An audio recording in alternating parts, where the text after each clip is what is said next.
at the fabulous Coronado Golf Center here in Phoenix, Arizona. It's actually Scottsdale. And baseball, sadly, is over. It wasn't in the cards for the Houston Astros, but boy, oh boy, is Washington in a happy camp right now, and congratulations to them.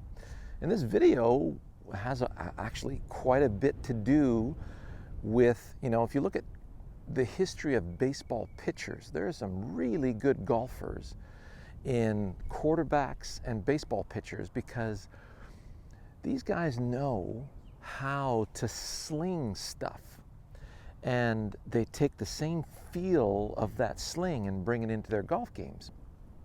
And for those of you who have been taught, keep the elbow close to the body, keep a head cover under the armpit, imagine now trying to throw a 95 miles an hour fastball with that. I'm going to put a head cover under my armpit and try to throw 100 miles an hour. It's like T-Rex trying to throw 100 miles an hour. It's just not going to happen. So the elbow needs the freedom to load and to be part of that kinetic chain. So if I'm throwing here toward that 100-yard marker, well, that's going to give me some really nice slinging action. If I try to connect it, I got nothing. It's incredible how, when you're trying to control the swing, you're not only going to impede on your juice, on your power, but you're going to raise your level of strain, and you're going to impede on your ability to be accurate. You can't be accurate this way because your body is raking the arm to the inside instead of the arm having access to the target. So the feel that you want to go get in your backswing for this, all right? So let's start with the takeaway. So if I'm going to hit a little fade here, we got a nice crosswind coming from left to right. I'm going to take it to the 150 marker and fade it back to the 100-yard marker. I got my divot right here. I'm playing the ball a hair forward to center. And so if I take the club inside, right now I already feel bunched up. So now when I finish my backswing, it feels like I have no access to the 150-yard marker, through that divot. I'm going to have to come over the top to get there. So I need to start first and foremost in a direction that fits that. See where I am? And then I'm going to continue in that same direction. So right now it feels like I got full freedom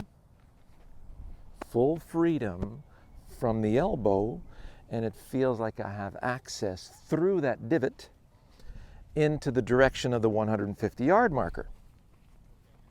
So, yes, that fits, and I got freedom, continues to fit, and now all I got to do is throw, and that's going to be, if you look in our premium channel, we've got a wonderful throwing series. And the first one we talk about is with the shorter irons. We talk about the shortstop throwing to first base on a sidearm pitch.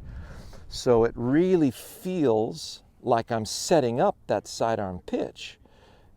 I can go that way, I can go that way, I can go that way. There's that ball starting at the 150 and fading back to the 100. So let's look at that in regular motion. And I'm just going through those little mile markers. Got it. Got it, got it, got it. 150 over the barrel, landing just left of the 100 and cozying up behind that 100-yard marker. So it is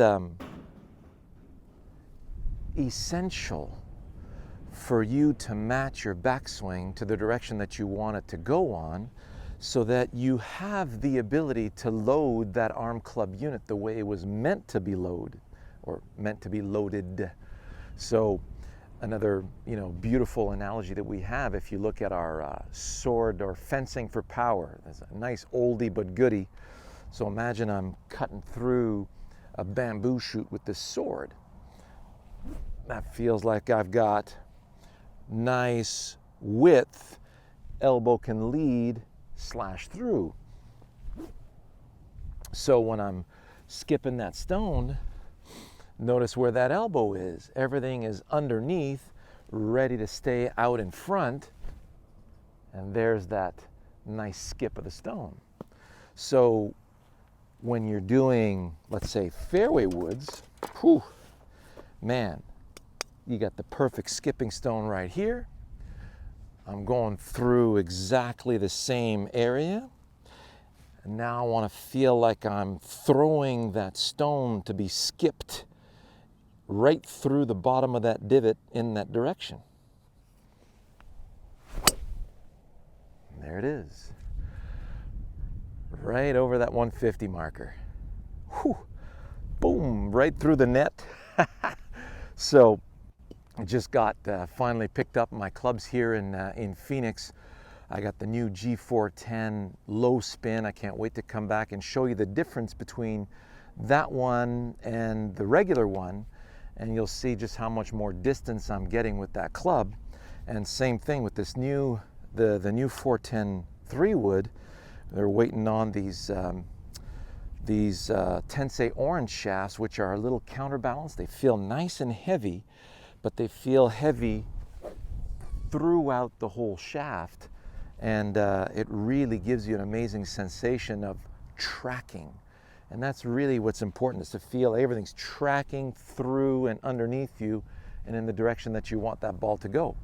So looking forward to seeing that data when I get back to Quebec City and our beautiful GC Quad unit. And we'll see you in the next session.